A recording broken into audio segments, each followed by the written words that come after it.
हम हमारे घर को घर बना रहने दें। कई लोग अपने घर को बहुत बहुत बहुत विचार कर कर होटल बनाने का प्रयास कर रहे हैं, पर निवेदन है कि घर को होटल ना बनाए, घर को होटल ना बनाए। हम बेटियों से भी कई बार कहते हैं आप अपने माता पिता के द्वारा पढ़ते हो, माँ बाप आपको पढ़ाते हैं, माता पिता अच्छी शिक्षा दिलवाते हैं, माता पिता कॉलेज पहुंचाते हैं, माता पिता अच्छे आपको कपड़े पहनाते हैं, माता पिता आपको खूब संभाल कर रखते हैं, खूब खूब व्यवस्था करते हैं।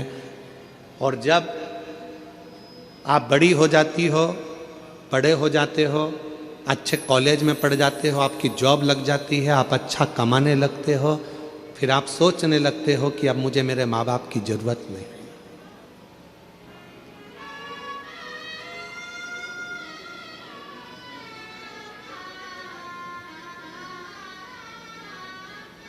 हमने एक बात पहले भी कही थी, आज फिर कहते हैं, ये जितनी अदालत में शादियां हो रही हैं,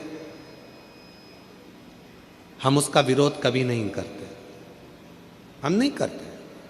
खूब करो, अदालत में शादी करो, मना नहीं है, कोर्ट मैरिज करो, मना नहीं है, पर कोर्ट में भी जहां जहां पर बेटा बेटी अपनी शादियां करते हैं, उस जगह पर एक नियम लागू होना चाहिए कि तुम्हारी शादी में तुम्हारे माँ बाप का होना जरूरी है। बाप का घर, पिता का घर, माँ का घर कोई होटल नहीं है कि तुम रहे, बचपन निकाला, पढ़ाई करी, माँ बाप का खर्चा करा, खूब पढ़े, अच्छे कपड़े पहने, माँ बाप ने अच्छे कॉलेज में पढ़ाया, स्कूल में पढ़ाया, विद्वान बनाया, सर्विस लगाई, नौकरी लगाई, बाहर शहर में भेज दिया, और बाद में जब तुम्हारा संबंध का समय आया तो तुमने अपने माँ बाप के चेहरे पर कालिक पोंछ दी और तुम चले गए शादी करने के लिए। कम से कम एक नियम तो होना चाहिए कि जिस माँ की कोख से तुम निकले हो, जिस माँ ने तुम्हें गोदी में रखा है, जिस बाप ने अपनी पूरी पूंजी तुम्हारे परवरिश में लगा दी, तुम्हारी एक खुशी में क्या तुम्हारे माँ बाप शामिल नहीं हो सकते? क्या माता पिता नहीं हो सकते? घर को होटल मत बनाओ।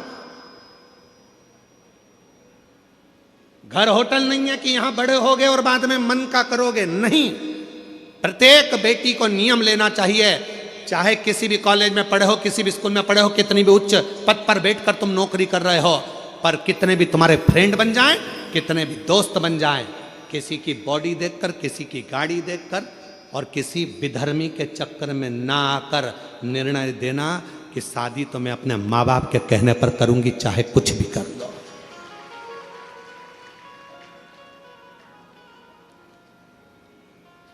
अभी अभी हम लोग बस्तर कथा करने के लिए गए तो एक गांव में हम लोग पहुंचे, जिस गांव में हमने जाकर थोड़ा सा मालूम करा तो बड़ा विचित्र खेल हमको मालूम पड़ा। विचित्र खेल था, थोड़ा मन पछोड़ गया उस खेल को देखकर।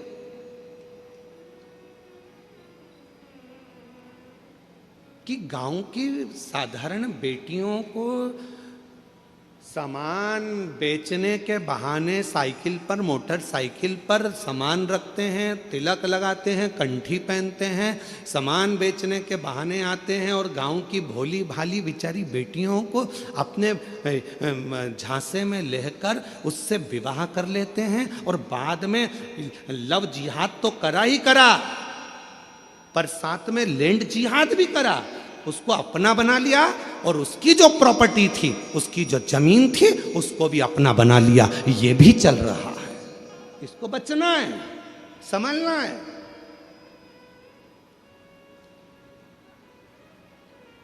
वो लव जिहाद का शिकार तो हुई, सामने लैंड जिहाद का भी शिकार हो रही है। पूरी भूमि चली गई, पृथ्वी चली गई। वो किसान माँ बाप के पास में तो 2 एकड़ 1 एकड़ जमीन थी, जो गांव में छोटा सा एक रकबा था जिसमें वो धान बोता था, खाता था, वो भी ले गया। और अब वो बेचारा किसान खेत में जाके कोर्ट में केस लड़ रहा है। समझिए, सावधान इंडिया, सावधान मेरे छत्तीसगढ़ की जीजियों, सावधान। भले तुम में छत्तीसगढ़िया सबले बढ़िया, जय जोहार। तुम में वो बल है, एक अंदर से संकल्प लो कि हमारे घर की बेटियां संकल्प ले कि कभी भी हम हमारे माँ बाप को धोखा नहीं देंगे, हम हमारे माँ बाप को कन्यादान का मौका देंगे। सावधान, बहुत जरूरी है। पार्वती जी बैठी हैं कंठ में, विष को नीचे नहीं आने दे रही हैं। विष को अगर एक महिला सोच ले, एक नारी सोच ले, एक स्त्री सोच ले, तो घर के अंदर बुराई नहीं आ सकती, घर के अंदर बुरे विचार नहीं आ सकते, घर के अंदर बुरा खाना नहीं आ सकता, घर के अंदर बुरा खाना नहीं।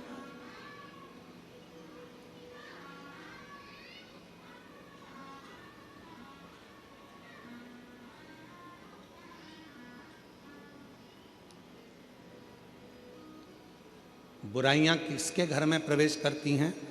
जहां बुरे विचार इकट्ठे होना चालू हो जाते हैं। बुरे विचार,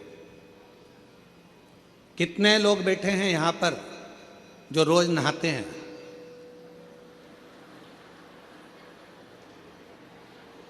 अरे हाथ तो उठाओ, सब नहाते हो? चल रखो, बहुत अच्छी बात।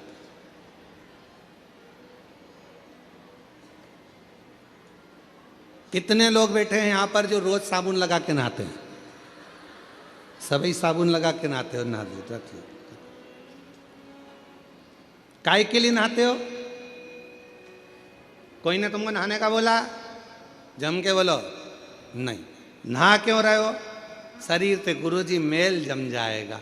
एक दिन नहीं नहाएंगे फिर मेल जमेगा, 2 दिन नहीं नहाएंगे फिर मेल जमेगा, 3 दिन नहीं नहाएंगे फिर मेल जमेगा। इतना मेल जम जाएगा तो जरा सा पानी डले ने यूं रगड़ो तो बत्ती बत्ती निकले, बत्ती बत्ती ऐसी। और इतना मेल जम जाए तो यहाँ रगड़ो नहीं तो ही बत्ती दिखे दादा, तो ही बत्ती। इसलिए नहाना, बोलो बोलो, जरूरी। रोज का मेल रोज साफ होना चाहिए। उसी तरह याद रखना, अपने घर में अगर थोड़ा सा भी गंदगी आना चालू हो जाए, कोई मदिरा का पान करने लगे, कोई गलत भोजन करने लगे, गलत विचार लेकर आ रहा है, उसी दिन मेल को साफ कर दो, वरना वो मेल जम जाएगा। मेल जम जाएगा, वो मेल जमेगा। काय से आए हो आप लोग यहां पर कथा सुनने के लिए? पैदल, मोटरसाइकिल से, 4 व्हीलर गाड़ी से, बस से? बोलो तो जम के। मान लो बीच में मोटरसाइकिल खराब हो गई या उसका पेट्रोल डीजल खत्म हो गया, तो क्या करोगे उसमें? नली का पानी डाल लोगे? अरे बोलो तो जम के। नहीं, अगर नली का पानी डाल लो तो मोटरसाइकिल चले कि नहीं चले? अरे बोलो तो नहीं चले। क्या करेगी वो? अटक जाए। चलेगी क्या मोटरसाइकिल? नहीं चले। कौन बोल रहा है? नहीं, इधर से एक छोटा बच्चा बहुत प्रेम से बोल रहा है। कौन बोल रहा है? हाँ, आजा, दौड़ के आजा मेरे पास, आजा, दौड़िया, तू भी आजा, आजा, दौड़ के, जल्दी दौड़ के आजा।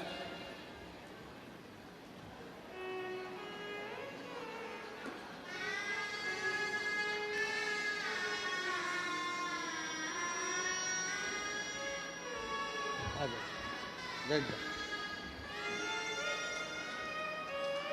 तू भी आ जा, इधर आ, इधर आ, बैठ जा इधर। अब तू कहाँ बैठेगा बेटा? इधर साइड बैठा दे, इधर इधर इधर।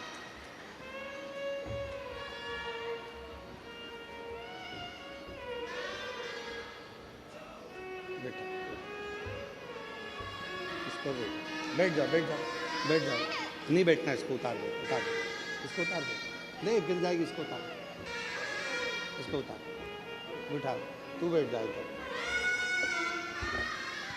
मोटरसाइकिल नाली के पानी से चलेगी? नहीं। जम के बोलो जरा। नहीं। नहीं चलेगी। गाड़ी नाली के पानी से चलेगी? नहीं। नहीं चलेगी। तो ये शरीर दारू से चलेगा? नहीं। नहीं चलेगा। चलेगा? नहीं। नहीं चलेगा।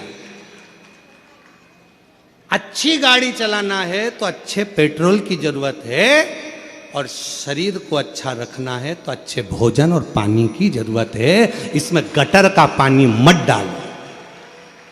नाली का पानी, ये दारू का जो नशा है, ये गंदा नाली का पानी है। क्या है वो? पानी। गंदा नाली का पानी। पानी है। जरा साथ में बोलो। दारू क्या है? गंदा नाली का पानी है। इसको किसी को भी पीना नहीं चाहिए, नहीं पीना चाहिए। इसलिए क्या करना चाहिए?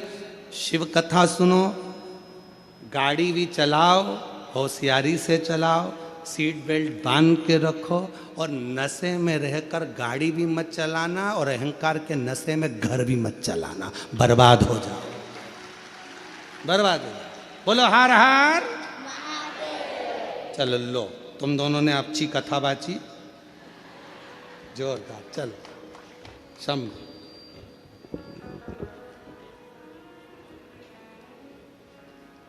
सीख लो, और नहीं हो तो चुल्लू भर पानी। इतने इतने से बच्चे सीख दे रहे हैं कि गंदी नाली का पानी मत पियो। जब नाली का पानी पीने के बाद तुम रोड पे सही नहीं चल सकते तो क्या घर खाक चलाओगे? समझ जाओ, थोड़ा सतर्क हो जाओ, सावधान, नशे से मुक्त हो। आज जरा जरा से नवयुवक बेटा बेटी नशे में ग्रसित हो रहे हैं। फिल्मों का निर्माण ऐसा हो रहा है जिनमें बेटा बेटियों को भी नशे में धुत बताया जा रहा है, प्रेरणा दी जा रही है कि आप भी नशा करो, पर नशे से मुक्त हो। नशे से आपका परिवार ठीक नहीं चल सकता, श्रेष्ठ नहीं चल सकता। आज संत श्री गुरुदेव घासीदास बाबा जी की जयंती महोत्सव पर जितने बैठे हो और जितने विश्व के लोग इस पवित्र शिव महापुराण की कथा को सुन रहे हैं, संत श्री घासीदास बाबा जी ने अपनी प्रेरणा में कहा है, सतनामी समाज को प्रेरणा दी है, अपनी समाज को प्रेरणा दी और जनमानस को प्रेरणा दी है कि नशे से मुक्त होना। इसलिए आज सारा जगत इस कथा के माध्यम से अंदर संकल्प करे कि आज के बाद कभी भी हम जिंदगी में किसी गलत व्यसन को धारण नहीं करेंगे। आज से हम व्यसन का त्याग करते तो समझो कि संत श्री गुरुदेव घासीदास बाबा जी की जयंती हमने मनाई। गलत विचारों को छोड़िए, गलत सोच को छोड़िए। मां जगत जननी पार्वती जी कंठ में बैठ गई, विष को नीचे नहीं उतरने दिया। विष नीचे ना आए।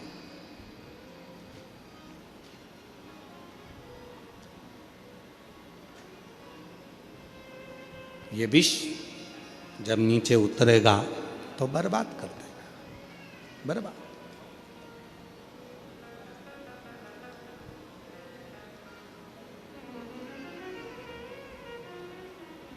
अपने भीतर शिव तत्व को उतारने का प्रयास करो, अपने भीतर। अमर होना इतना कठिन नहीं है। जरूरी नहीं कि हमारा शरीर अमर हो, हमारा शरीर रहे तो हम अमर माने जाएंगे। शिव महापुराण की कथा कहती है, अगर अमर होना है तो उसके 4 तरीके बताए गए। उन 4 तरीकों में से कोई एक तरीका आपकी जिंदगी में उतार लो, आप अमर हो गए। कौन कौन अमर होना चाहता है? जम के तो बोलो। सब होना चाहते हो ना अमर? हम भी अमर होना चाहते हैं, ठीक है। 4 तरीके में से कोई सा भी एक तरीका अपनाना है जिससे आप और हम अमर हो जाए। पहला तरीका अपनाने के लिए तैयार हो जाओ। अपनी जिंदगी में एक वृक्ष, एक पेड़ जरूर लगाओ आप चले भी जाओगे तो वह पेड़ अमर रहेगा। अमर होने के 4 तरीके बताए हैं। पहले नंबर का है वृक्षारोपण। अपने नज़दीक में, अपने करीब में कोई अच्छी जगह पर एक वृक्ष लगाओ, उस वृक्ष की परवरिश करो और उस परवरिश को कर कर उस वृक्ष को लगाकर बड़ा करो। हम रहें चाहे ना रहें, वो पेड़ जब तक पृथ्वी पर रहेगा दूसरे को छाया देता रहेगा। लोग तुम्हें याद करते रहेंगे कि हमारे काका जी ने ये पेड़ लगाया था। ये अमर होने का तरीका है।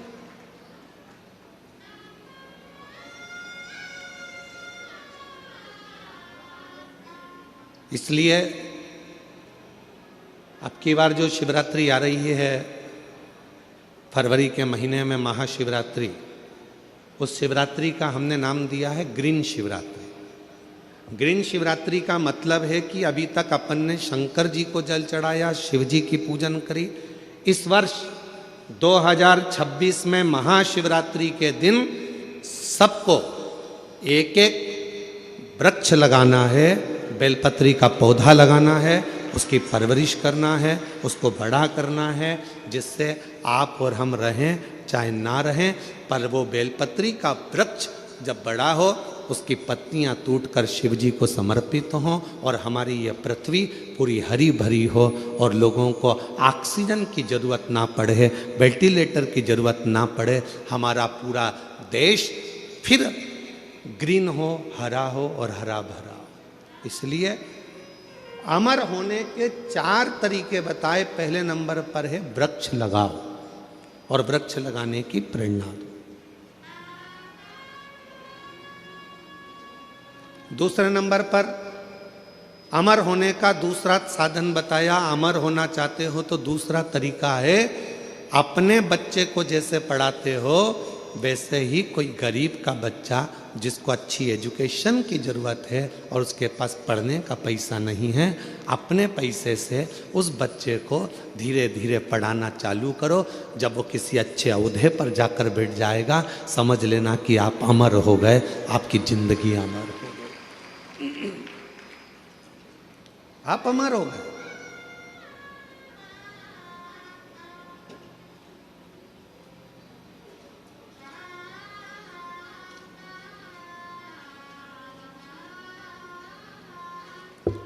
तुम्हारे मरने के बाद चौराहे पर तुम्हारा पुतला लगे चाहे ना लगे, तुम्हारे मरने के बाद घर के लोग तुम्हारा पुतला तुम्हारी जमीन पे लगाएं ना लगाएं, तुम्हारे मरने के बाद तुम्हारे घर के लोग तुम्हारा फोटो लगाएं चाहे ना लगाएं, पर अपने जीते जी ऐसा कर्म कर कर जाना कि मरने के बाद भी लोगों के दिल में तुम्हारी जगह बनी रहे, तो अमरता। तो आप अमर, वरना अमरता का। तीसरे नंबर पर बताया कि हृदय की मिठास, प्रेम लुटाते चलो, प्रेम देते चलो, अमर। तीसरा साधन है अपने व्यवहार को मीठा रखिए, प्रेममय रखिए, स्नेहमय रखिए, अच्छा रखिए, व्यवहार श्रेष्ठ रखिए। और चौथा साधन बताया अमर होने का चौथा साधन, अपने बच्चों को अच्छा संस्कार देकर चलिए। जब वो बच्चे अपने संस्कारों में ढल जाएंगे तो समझ लेना कि आप अमर हो गए, आपके बच्चों के संस्कार के रूप में।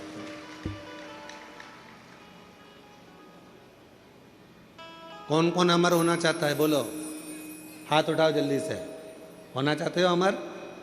4 साधन में से कोई सा एक साधन ढूंढिएगा। या तो पेड़ लगाइए, या किसी बच्चे को शिक्षा अध्ययन कराइए, या अपने व्यवहार को सुधारिए, या अपने बच्चों को ऐसा संस्कारवान बना दो कि आप चले भी जाओ तो आपके बच्चे संस्कारित रहेंगे, तो आप अमर की अमर रहोगे।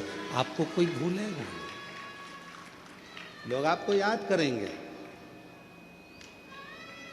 इनके माता पिता भी संस्कारित थे तो बच्चा भी संस्कारित। इनके माता पिता में ये संस्कार था तो बच्चे में ये संस्कार, ये अमरता है, ये अमर हो गया, ये अमर। और करो प्रयास जीवन में अमर होने का। अमीर बनना सरल है पर अमर होना कठिन है। पर शिव महापुराण की कथा कहती है अमर होना भी सरल है। जिसने इन चार में से कोई एक बात को अपनी जिंदगी में उतार लिया तो समझ लो कि वो अमर हो गया, वो अमर हो गया।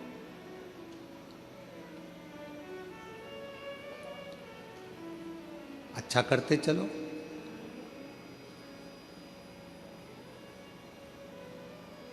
राह में आए जो दीन दुखी,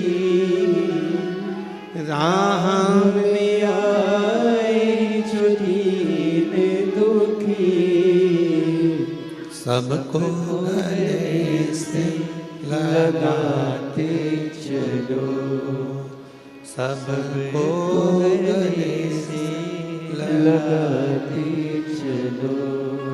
सबको स्नेह दीजिए, सबको प्रेम दीजिए, सबको करुणा कीजिए, सब पर वात्सल्यता रखिए। जब सब पर प्रेम होगा, सब पर वात्सल्यता होगी, करुणता होगी, तो आप अमर होते चले जाओगे। मेरे देवाधिदेव महादेव ने माँ पार्वती जी को कौन सी कथा सुनाई थी? जम के बोलो, अमर कथा। कहाँ सुनाई थी? अमरनाथ की गुफा।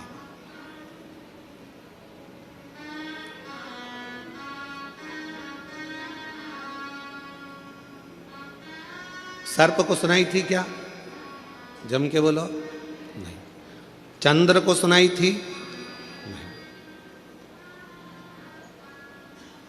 नंदी को? नहीं। मेरे भगवान देवाधिदेव महादेव ने अमर कथा सुनाई तो केवल मां आद्य शक्ति पार्वती को सुनाई।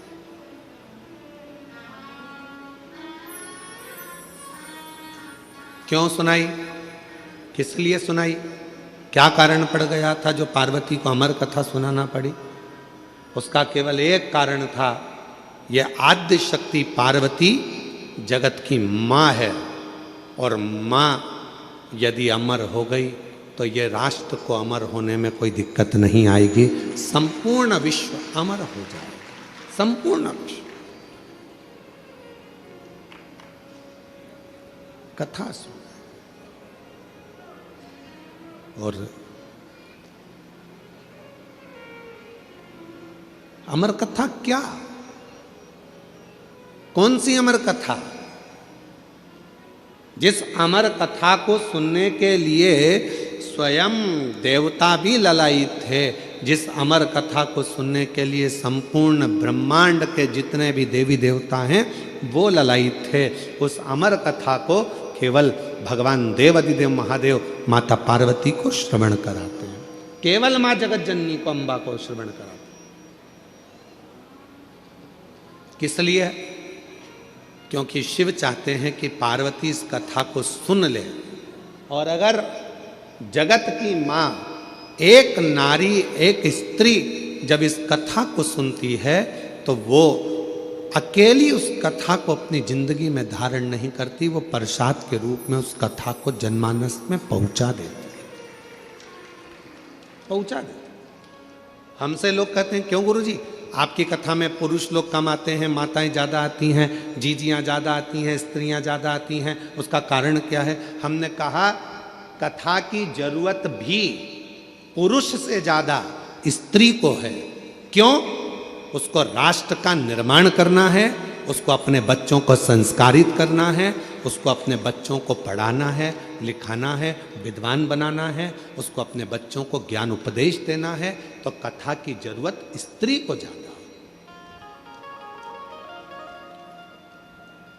फिर किसी ने कहा आप स्त्रियों की इतनी तारीफ करते हो, आप महिलाओं की इतनी तारीफ करते हो, तो स्त्रियां रोती क्यों हैं? जरा जरा सी बात आती है और वो रोने बैठ जाती हैं। रोती क्यों है? हमने कहा उनको रो लेने दो, वो अच्छा है, अगर रोएगी नहीं तो रुद्र हो जाएगी, इसलिए उसका रोना भी जरूरी है, उसका रोना जरूरी है। बेटे को बीमार होता हुआ देखेगी, आंख से आंसू बहेंगे। पति को रोगग्रस्त देखेगी, आंख से आंसू बहेंगे। बेटी के ऊपर कोई भी तकलीफ आएगी, आंख से आंसू बहेंगे। परिवार में अगर किसी ने कुछ कह दिया, आंख से आंसू बहेंगे। किसी ने कुछ कहा, आंख से आंसू बहेंगे। पति ने कुछ कह दिया, आंख से आंसू बहेंगे। क्यों रोती है स्त्री?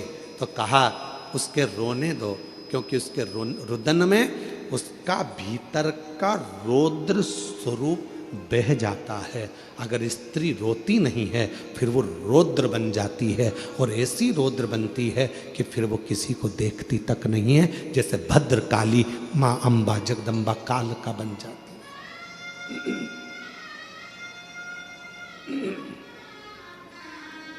फिर वो भद्र काली बन गई, वो काल का बन गई।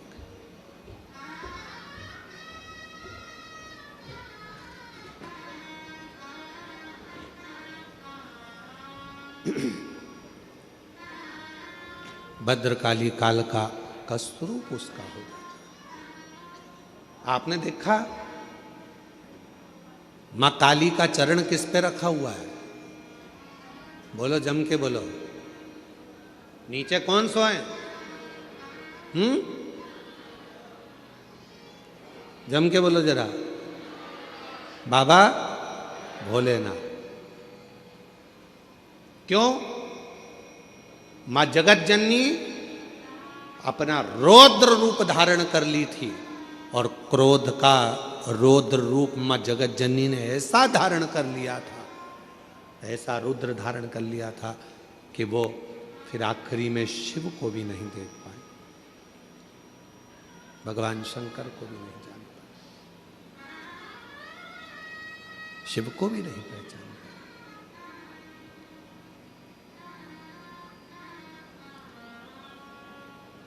तो अमर कथा पार्वती जी को, अमर कथा केवल जगत जननी जगदम्बा अम्बा पार्वती को सुनाई दी। हाँ, कथा एक स्त्री के जीवन में जब आती है तो वो कथा को जनमानस को परोस देती है, परोस।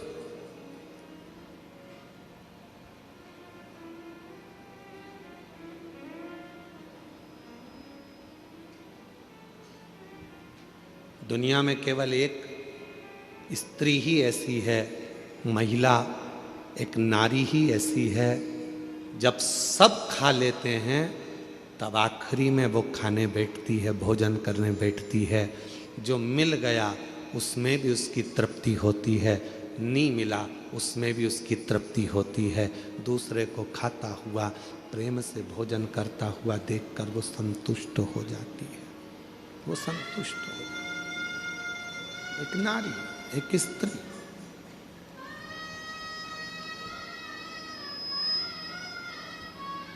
कल कथा चल रही थी भगवान देवादिदेव महादेव के मंथन की, और मेरे भोले बाबा ने कंठ में विष को रख लिया था और मां पार्वती जी ने उसको रोक लिया था अंदर उतरने से पहले।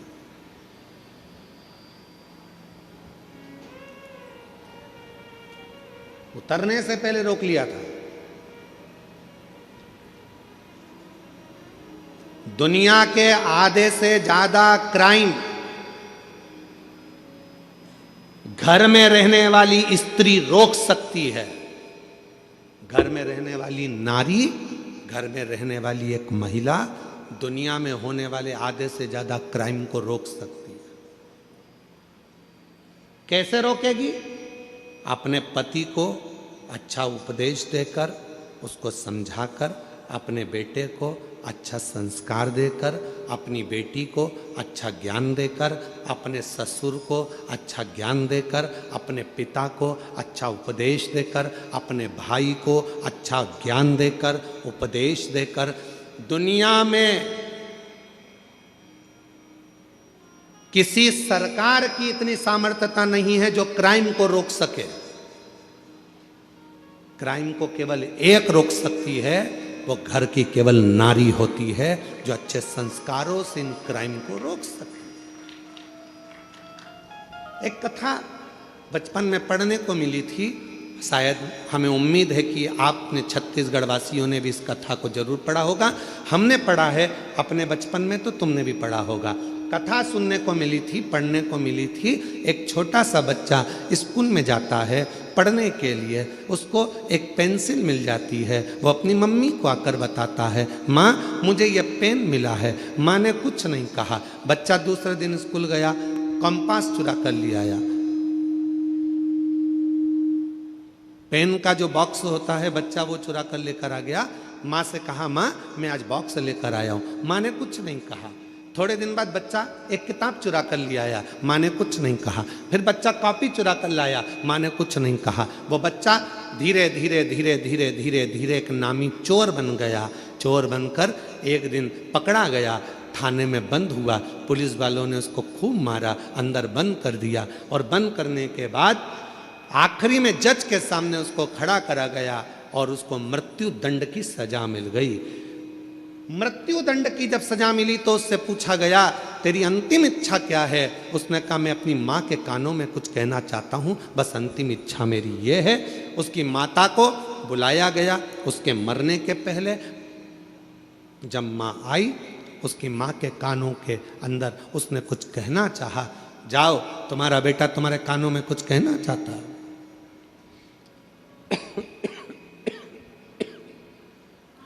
माँ ने कान आगे करा। बच्चे ने गला पकड़ रहा है माइक भाई। बच्चे ने माँ के कानों को पकड़ा दांतों से। इतना तेज उस लड़के ने अपनी माँ के कानों को काटा कि उसमें से रक्त निकलने लगा। पुलिस वालों ने उसको छुड़ाया। मुश्किल से वो कान दांतों से छूटा। आखिरी में पुलिस वालों ने पूछा कि ये तेरी माँ है और तूने इसको दांतों से काट दिया? तो कहा, आज सूली पर चढ़ाने वाली भी ये मेरी माँ है। जिस दिन मैं पहली बार चोरी कर कर आया था, मेरी माँ मेरे गाल पर थप्पड़ मार देती तो शायद आज मुझे फांसी की सजा नहीं मिलती। आज मुझे फांसी की सजा नहीं मिलती। दुनिया में कोई ऐसी सरकार नहीं है जो क्राइम को रोक सके। क्राइम को अगर रोक सकती है तो वो घर की नारी रोक सकती है। अपने भाई को समझाकर, पिता को समझाकर, बच्चों को समझाकर, अच्छे संस्कार देकर, प्रेम देकर, स्नेह देकर अपने बच्चों को गलत जगह से रोक कर वो क्राइम को रोक सकती है। केवल एक स्त्री, केवल एक नारी।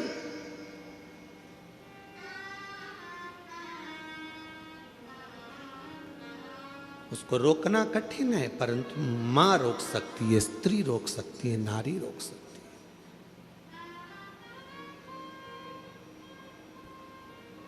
कितना विचित्र प्रसंग है। विनायक का सिर किसने काटा था? जम के बोलो जरा। गणेश जी का सिर किसने काटा था? शंकर भगवान। किसका सिर लगाया फिर बाद में? हाथी का। जब हाथी का सिर लग गया गणेश जी को, उनके बहुत सारे बेस्ट फ्रेंड हुए, उनके बहुत सारे दोस्त हुए। उन्होंने उनको भरना प्रारंभ करा। तेरा पिताजी है, तेरा सिर काट कर तेरे को हाथी का सिर लगा दिया। इंसान का लगा देते, मनुष्य का लगा देते, कैसा तेरा स्वरूप बना दिया। लोगों ने भड़काया। गणेश जी गुस्से में लाल होकर अपनी माता के पास गए। माँ, मेरे पिताजी ने मेरा सिर काट दिया, मेरे पिताजी ने मेरे साथ ऐसा किया, हाथी का मुख लगा दिया। कितना विद्रोह भरा था गणेश जी के अंदर कि तेरे पिताजी ने तेरा सिर काटा, हाथी का सिर लगा दिया। फिर माँ ने समझाया, बेटा तेरे पिताजी साधारण नहीं है, उनने बहुत सोचा होगा। उनको मालूम है कि दुनिया में सब कुछ हो सकता है पर कोई लंबोदर नहीं हो सकता है, इसलिए तुझे लंबोदर बना दिया। माँ ने समझाया। फिर दूसरी बार बारी आई। कार्तिकेय को बैठने के लिए मोर मिल गया, शिव जी को बैठने के लिए नंदी मिल गए, माँ जगत जननी को बैठने के लिए शेर मिल गया। सारे देवी देवता अच्छे अच्छे वाहन पर बैठ गए। आखिरी में गणेश जी को छोटा सा चूहा दे दिया। फिर दोस्तों ने भर दिया, माँ पिताजी को तो देखो, मेरे लिए चूहा दिया, दिख रहा था मेरा इतना बड़ा शरीर है, बैठने के लिए कोई अच्छा वाहन देना था, इतना छोटा सा चूहा दे दिया। माँ ने समझाया बेटे को, बेटे के अंदर विद्रोह उत्पन्न हो रहा था। माँ ने कहा बेटा तेरे पिताजी समझदार हैं, उन्होंने चूहा इसलिए दिया, बड़े बड़े गाड़ियाँ ट्रैफिक में फंस सकती है पर मोटरसाइकिल और साइकिल कहीं से भी निकल सकती है, इसलिए तुझे छोटा वाहन दिया गया, छोटा वाहन दिया गया। गणेश जी खुश हो गए, माँ ने समझा दिया, नहीं तो विद्रोह तो कब का चालू हो जाता। फिर आया बारी, अब की बारी आई कि पृथ्वी की परिक्रमा कर कराना है। माँ सब ने कहा तेरे पिताजी को मालूम था कि तेरे पास चलने के लिए कुछ नहीं था, छोटा सा चूहा कितने दिन में पृथ्वी की परिक्रमा करेगा। पिताजी को मालूम था कार्तिकेय जीतेगा, उसको प्रथम गिनती में ला दूंगा। पर गणेश जी तेरे पिताजी ने तेरे साथ चाल चल, गणेश जी को विद्रोह आया। माँ के पास गया, माँ देखो पिताजी ने ये कोई बात बोलना चाहिए कि पृथ्वी की परिक्रमा जो करेगा पहले वो प्रथम गिनती में आएगा।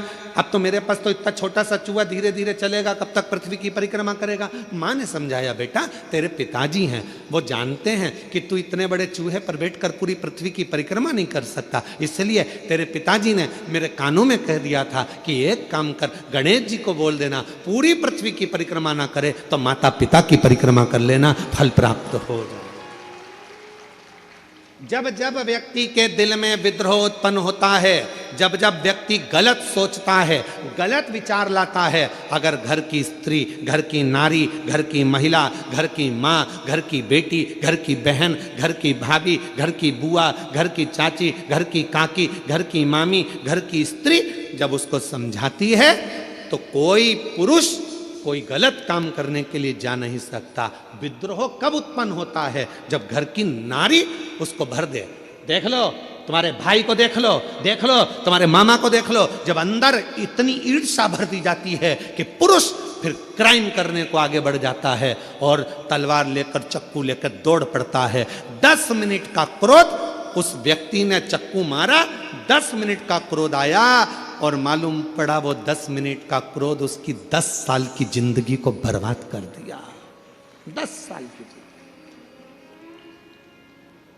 किसी की सामर्थ्यता नहीं जो क्राइम को रोक दे। क्राइम को केवल एक घर की मां, घर की स्त्री, घर की नारी रोक सकती। अच्छे संस्कारों से, अच्छे विचारों से, अच्छी सोच से, अच्छे भाव से। और मत बुरे कर्म कर बंदे वरना पछताएगा।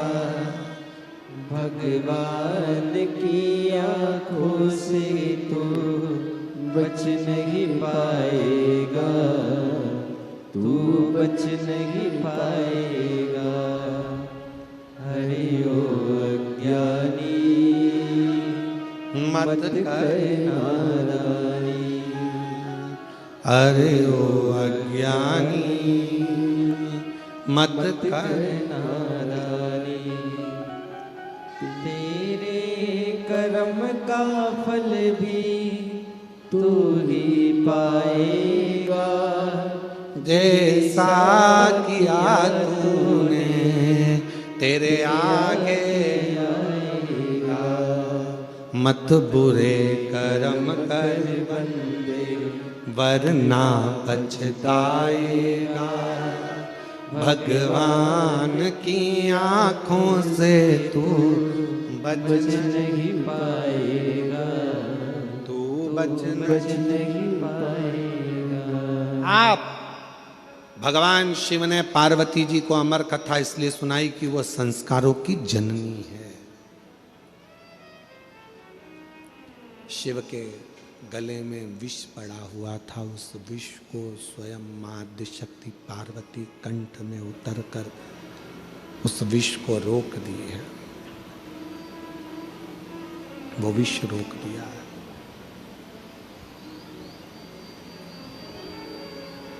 अगर वो विष नीचे उतर जाता तो भगवान शंकर जी के प्राण, क्योंकि हलाहल विष था, हलाहल विष शिव के प्राण जा सकते थे। पार्वती जी कंठ पर बैठ गई और विष को नीचे नहीं उतरने दिया। विष नीचे नहीं उतरा।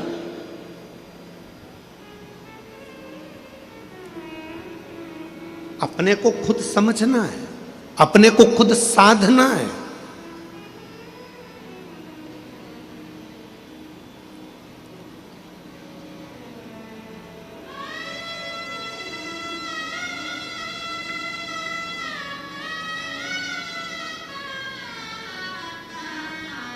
जब हम अपने आप को साधेंगे, अपने आप को समझेंगे, तो दुनिया में समझने वाले सब हो जाएंगे।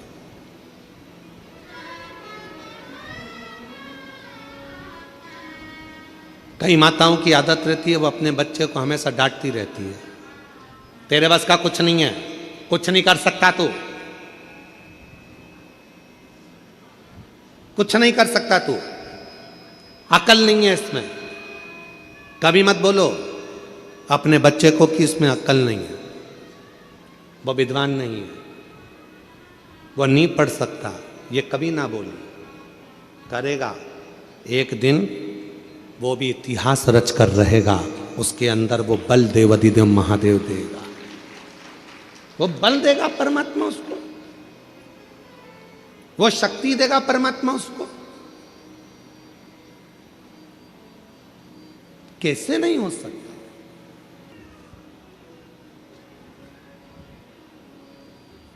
कल एक माता जी कह रही थी, अच्छा हुआ गुरुजी मैं कथा में आ गई। हमने पूछा क्यों माँ, क्या हो गया? कहा अच्छा हुआ गुरुजी, अब तुम्हारी कथा अगली तो 6 महीने बाद आएगी, जून का महीना में, जुलाई का महीना में, सावन महीना में, कम से कम उस बीच में छत्तीसगढ़ की इस पवित्र कथा में, नगपुरा में 5 दिन की कथा सुनकर मेरे जीवन को तो सार्थक कर लिया। शिव तत्व को धारण करिए, भगवान शंकर की अविरल भक्ति को धारण करिए।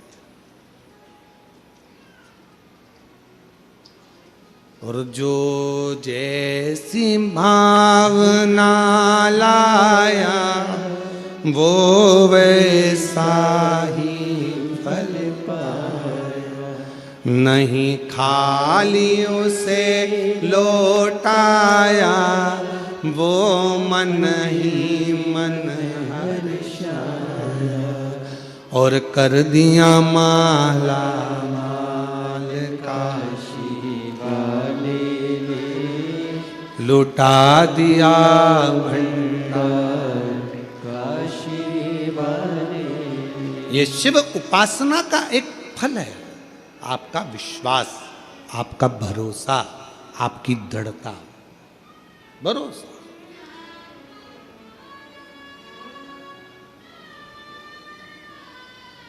150 एकड़ के इस ग्राउंड में ये कथा हो रही है। शायद छत्तीसगढ़ का ये सबसे बड़ा ग्राउंड होगा जिसके अंदर ये कथा हो रही है। 150 एकड़ का ये ग्राउंड, और पंडालों के बाहर इधर भी देख लो, उधर भी देख लो, उधर भी देख लो, जहाँ तक देखोगे वहाँ शिव भक्त ही शिव भक्त बैठे हैं। और मेरी जीजियाँ कितने भाव से, धूप भी हो रही है, अपना छाता, अपनी पानी की 2 बाटल, अपने बिछाने का आसन अपने साथ लेकर चलती है, बैठ जाती है, अपना टेंट खुद लगाती है, कथा सुनती है और भगवान का भजन करती है। कोई मत, अपनी सादगी से, अपनी सादगी।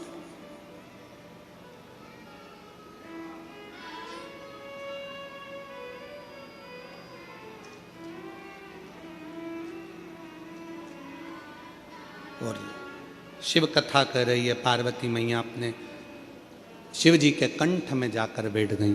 जब माँ जगत जननी कंठ में जाकर बैठी, माँ पार्वती विष को संभाल रही थी, तभी माता पार्वती ने अपनी 10 विद्याओं को प्रकट किया। और 10 विद्या में से एक विद्या माँ तारा देवी को प्रकट कर लिया। माँ तारा देवी ने देखा शिव तो करहा रहे थे, कंठ पर जब विष पड़ा हुआ था, शंकर भगवान कराह रहे थे, और जब कराह रहे थे तो मां तारा देवी ने उसी समय पर मां सरस्वती का आवाहन किया, और तारा देवी के ही एक अंश भाव से, मां जगत जननी के अंश भाव से मां सरस्वती जैसे ही प्रकट हुई, कंठ में बैठ गई, बैठकर स्वर की नाद करने लगी, स्वर की। देखिएगा जरा, दो हुए हैं, एक शंकर भगवान का भक्त और एक स्वयं देवाधिदेव महादेव। दो हुए हैं जिन्होंने दर्द में भी गीत गाया, जिन्होंने दर्द में भी गीत गाया। एक लंका का राजा रावण पर्वत उठा रहा था, हाथ दब गए, भगवान देवाधिदेव महादेव ने अपना अंगुष्ठ का थोड़ा सा भाग नीचे करा, और वो हाथ जब दबे रावण के हाथ टूटने लगे, तो रावण ने भगवान को पुकारना प्रारंभ करा, स्तुति गाना प्रारंभ करी, शिव के लिए भजन गाना, नाद करना, तांडव का एक आनंदमय स्वरूप भगवान शिव को पुकारना प्रारंभ करा। तो भगवान शंकर पीड़ा में भी भजन गुनगुना रहे थे, तो शिव की कृपा हो गई। अभी शंकर भगवान के कंठ में विष है, पार्वती माता ने झेल लिया, तारा देवी ने, आद्य शक्ति ने, विद्या ने स्वयं मां सरस्वती को विराजमान कर दिया, और कहा कि तुम स्वर भरिए, इस नाद से पूरी पृथ्वी, पूरा ब्रह्मांड हिलने लगेगा, यह पूरा ब्रह्मांड कांप जाएगा, पूरा ब्रह्मांड।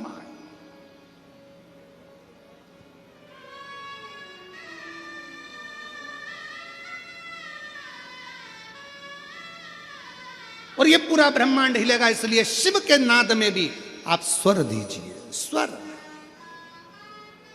और सत्यता है मेरी जीजियों, अगर शिव महापुराण में लोग कहते हैं शिव पुराण में क्या है, शंकर की कथा में क्या है, शिव पंडाल में बैठकर कथा सुनने में क्या है, कथा बैठकर सुनने में क्या मिलेगा, क्या प्राप्त होगा, कैसे मिलेगा, क्या मिलेगा।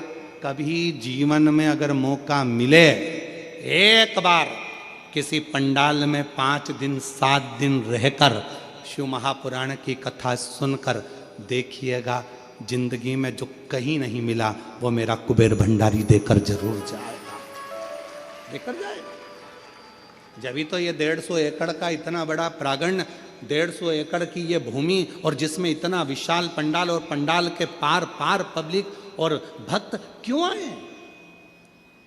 किसी के यहाँ कोई चावल देने के लिए, कोई निमंत्रण देने के लिए कोई नहीं गया।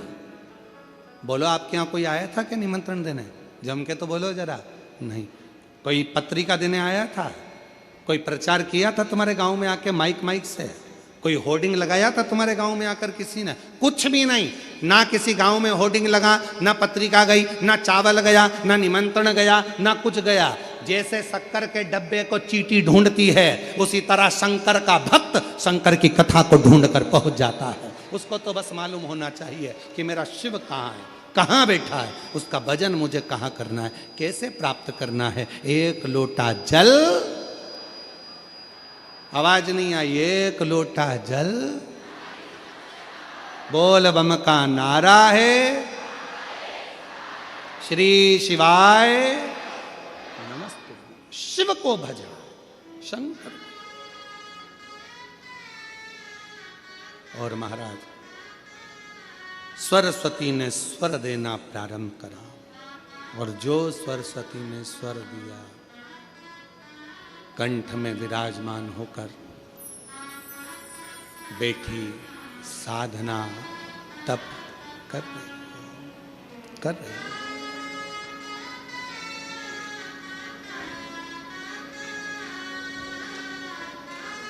भगवान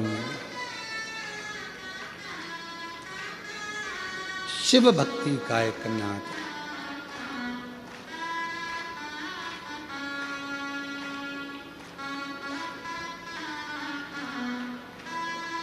और जब भगवान देवाधिदेव महादेव को मां सरस्वती ने कंठ में बैठकर जब नाद किया, नाद, जो सरस्वती माता ने जो स्वर लगाए अंदर बैठकर, जो शिव कराह रहे थे, उसमें से भी स्वर निकल रहा था।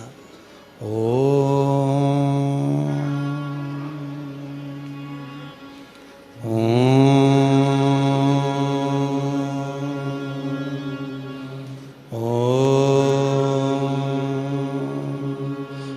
उस कराहने में भी स्वर निकल रहा है, शिव के शब्द निकल रहे हैं। स्वर।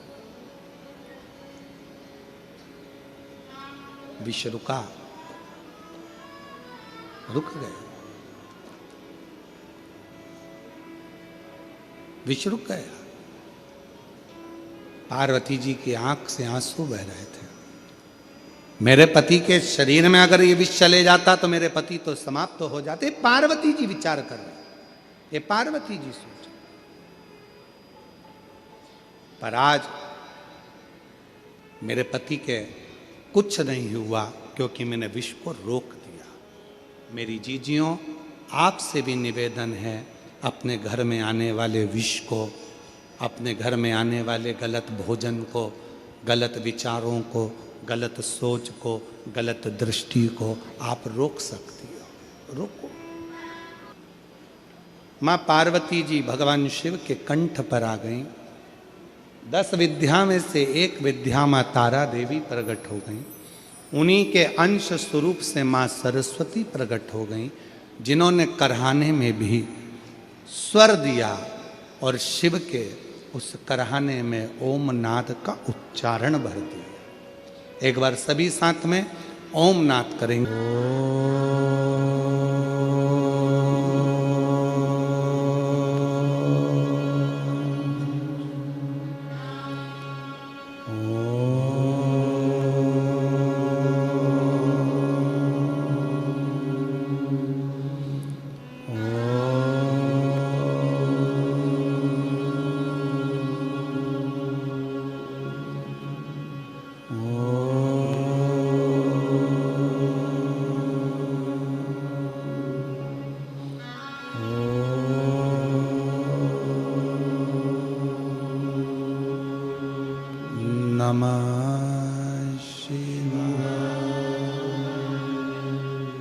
शिव कथा कह रही है, भगवान शंकर का स्वरूप कह रहा। सरस्वती मैया कंठ में बैठ गई। क्या भरा था कंठ के अंदर? विष। जिस कंठ में विष भरा है उस स्थान पर मां सरस्वती विराजमान होकर स्वर दे रही थी। माता का विष के कारण पूरा नीला स्वरूप हो गया, पूरा नीला स्वरूप। जैसे शिवजी का एक नाम नीलकंठ महादेव है, नीलकंठेश्वर महादेव। शिव का एक नाम नीलकंठ महादेव है। वो सरस्वती मैया का स्वरूप भी नीला पड़ गया, नीला। महाराज, जैसे ही मां सरस्वती सामने प्रकट हुई, कंठ से सम्मुख में आई, पार्वती जी ने देखा कि सरस्वती का तो स्वरूप नीला है। जो श्वेत वस्त्र, श्वेत हंस, श्वेत रूप धारण करती है, आज वो नीली पड़ी हुई है। नीली? पूछा पार्वती जी ने, तुम्हारा ये स्वरूप कैसे हो गया? कहा, कंठ में विष था, उस विष की तपन के कारण मेरा ये कलर हो गया, मैं शाम हो गई, मैं नीली पड़ गई। नीली उस विष के। शिव जी प्रकट सामने आए, नील सरस्वती का दर्शन किया और दर्शन कर कर भगवान देवाधिदेव महादेव ने कहा, हे सरस्वती, तुम मेरे कंठ में बैठकर नीली पड़ गई हो, नील पड़ गई। आज से तुम्हारा नाम नील सरस्वती के रूप में पूजा जाएगा। 2 सरस्वती हुई हैं। एक जो ब्रह्मा जी के पास में आप माता ब्रह्माणी के रूप में मां सरस्वती का दर्शन करते हो, कराए आप लोगों ने? फोटो देखा है मां सरस्वती का? जम के तो बोलो, सबने करा है ना? एक सरस्वती माता का वो स्वरूप, और एक मां सरस्वती का वो स्वरूप जो कंठ में रहकर माता का कलर नीला पड़ गया, जिसको मां नील सरस्वती के नाम से पुकारा जाता है। बोल मां नील सरस्वती माता की। जो माता का कलर नीला पड़ गया, मां नीले स्वरूप में हो गई, मां नील सरस्वती। महाराज ऋषि वशिष्ठ जी ने सबसे ज्यादा यदि साधना किसी की करी है तो मां नील सरस्वती की करी है, मां नील सरस्वती। और पूरे भारत में केवल उज्जैनी सांदीपनी ऋषि बाबा की भूमि, महाकाल राजा की धरा एक ऐसी है जहाँ पर पूरे भारत में केवल एक मंदिर ही मां नील सरस्वती का, वाग देवी का मंदिर आज भी उज्जैनी में अवंतिकापुरी में विराजमान है। पूरे विश्व में, पूरे भारत में केवल नील सरस्वती का एक ही मंदिर है जो अवंतिकापुरी में वाग देवी मां सरस्वती का, नील सरस्वती का मंदिर है। आज पूरे भारत केवल एक सरस्वती है जिनका स्वरूप नीला है, जिनकी आराधना ऋषि वशिष्ठ जी ने करी है, जिनकी तप साधना, जिनकी आराधना स्वयं भगवान देवादिदेव महादेव कहते हैं, सुनो हे जगत जननी पार्वती, हे तारा, 10 विद्याओं में से तुम एक विद्या हो और तुमने इस सरस्वती को प्रकट किया है, तुम्हारा ही स्वरूप है। मैं वर देता हूं जो इस नील सरस्वती की आराधना, साधना, स्मरण, स्तोत्र जप करेगा, पाठ करेगा, उच्चारण करेगा, उसको कभी ज्ञान की, कभी बुद्धि की, कभी विवेक की, कभी कमी ना हो, कभी कमी। मेरी जीजियों,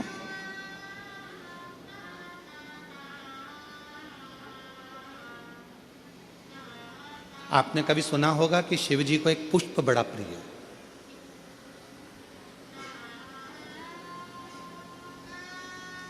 शायद आप लोगों के इधर है कि नहीं हमको नहीं मालूम, पर शिव जी को एक पुष्प बड़ा प्रिय है जिसको शंख पुष्पी पुष्प कहते हैं,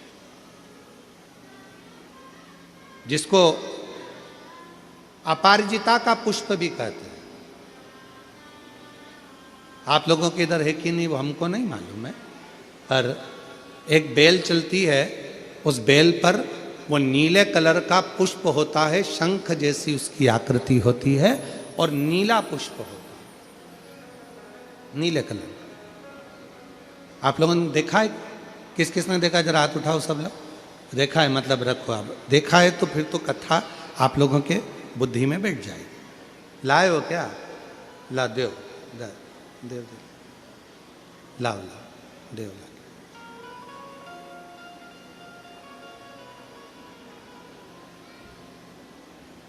हाँ लिया लिया, आ जाओ आ जाओ। और शंभु शरणे पड़ी, मांगू घड़ी रे घड़ी, दुख काटो दया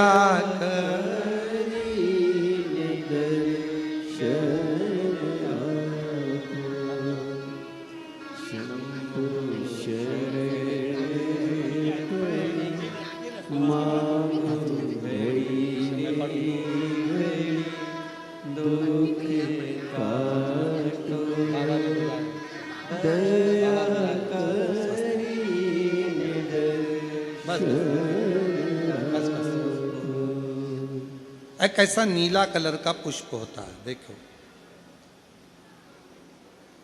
छोटा है थोड़ा हमारे हाथ में, ये फूल का बेटा है, ठीक है, पूरा फूल नहीं है, ठीक है, फूल का बेटा है ये छोटा सा। अच्छा दिख रहा है? काय आस्था वालों दिखाओ तो सही, दिखाओ जरा बाजू में, और थोड़ा सा पास कर दो तो सबको नजर आ जाएगा। ठीक गया? शंख पुष्पी,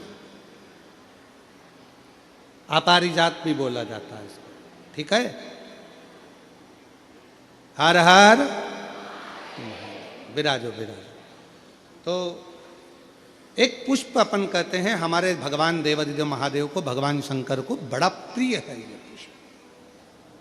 अब किसी से पूछा जाए, आप कह रहे हो कि शंकर भगवान को ये नीला फूल, ये शंख पुष्पी भगवान शिव को इतनी प्रिय क्यों है, भगवान शंकर को इतनी प्रियता क्यों है, कोई से पूछे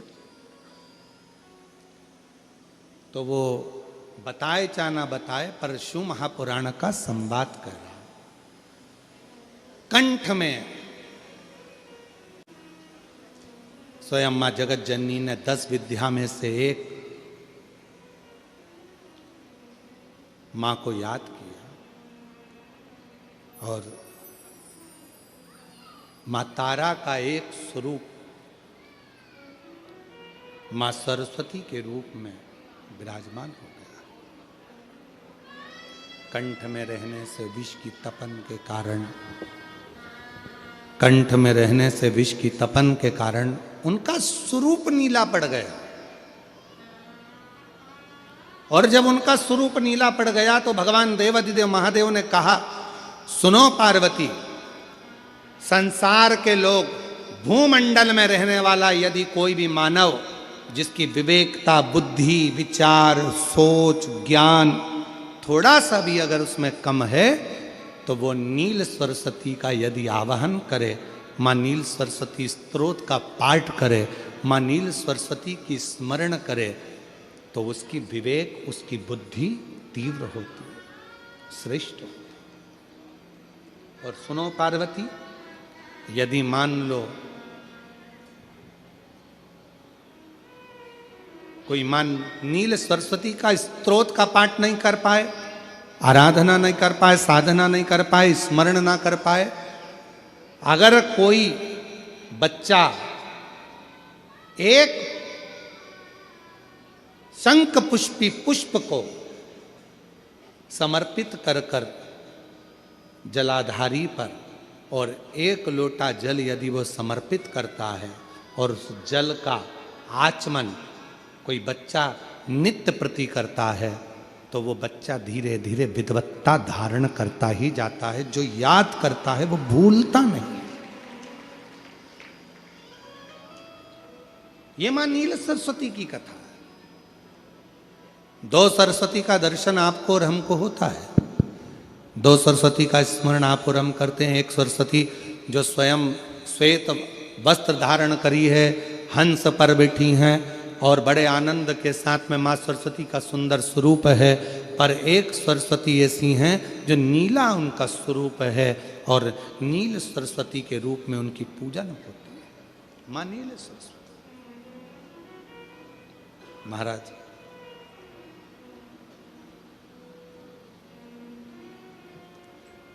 जैसे कोई कोई बच्चे ऐसे होते हैं कि जन्म लेने के बाद में उनकी राल टपकती रहती है, विद्वान नहीं हो पाते, पलंग पर पड़े रहते हैं, पाँव हाथ काम नहीं करते हैं, और डॉक्टरों का इलाज चलता रहता है, पर वो रिटर्न नहीं आ रहा है।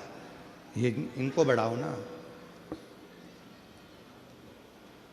बच्चों की मुख से राल टपकती रहती है, विद्वत्ता नहीं रहती, माइंड थोड़ा सा कमज़ोर होता है, और शरीर भी उनका थोड़ा शिथिल रहता है। शरीर तो